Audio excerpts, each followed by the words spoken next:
ശ്രീ ഗുരുഭ്യോ നമ. വളരെ ചെറുപ്പത്തിലെ തന്നെ അമ്മ മറ്റു വീടുകളിൽ സഹായിക്കാൻ പോകുമായിരുന്നു. അവരെ വീട്ടുജോലിയിൽ സഹായിക്കും.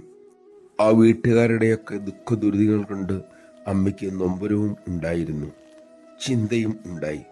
അച്ഛനമ്മമാർ മക്കളെ പട്ടിണി കിടന്ന് പഠിപ്പിക്കുന്നു, വളർത്തുന്നു.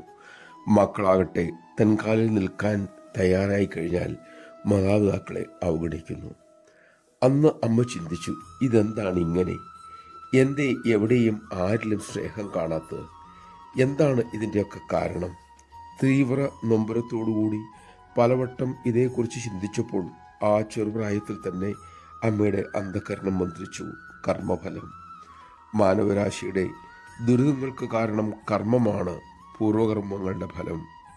ആ ഇളം മനസ്സപ്പോൾ ഇങ്ങനെ ചിന്തിച്ചു, അവർ അവരുടെ കർമ്മഫലം അനുഭവിക്കുന്നു, അതിന് എനിക്കെന്ത് ചെയ്യാനാകും?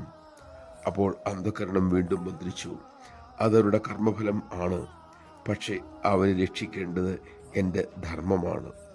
ഒരാൾ വലിയൊരു കുഴിയിൽ വീഴുന്നത് അവരുടെ കർമ്മഫലമായിരിക്കാം, പക്ഷേ അടുത്ത് നിൽക്കുന്ന നമ്മുടെ കർത്തവ്യം അവരെ കരകയറ്റാൻ സഹായിക്കുകയാണ്. നമഃശിവായ.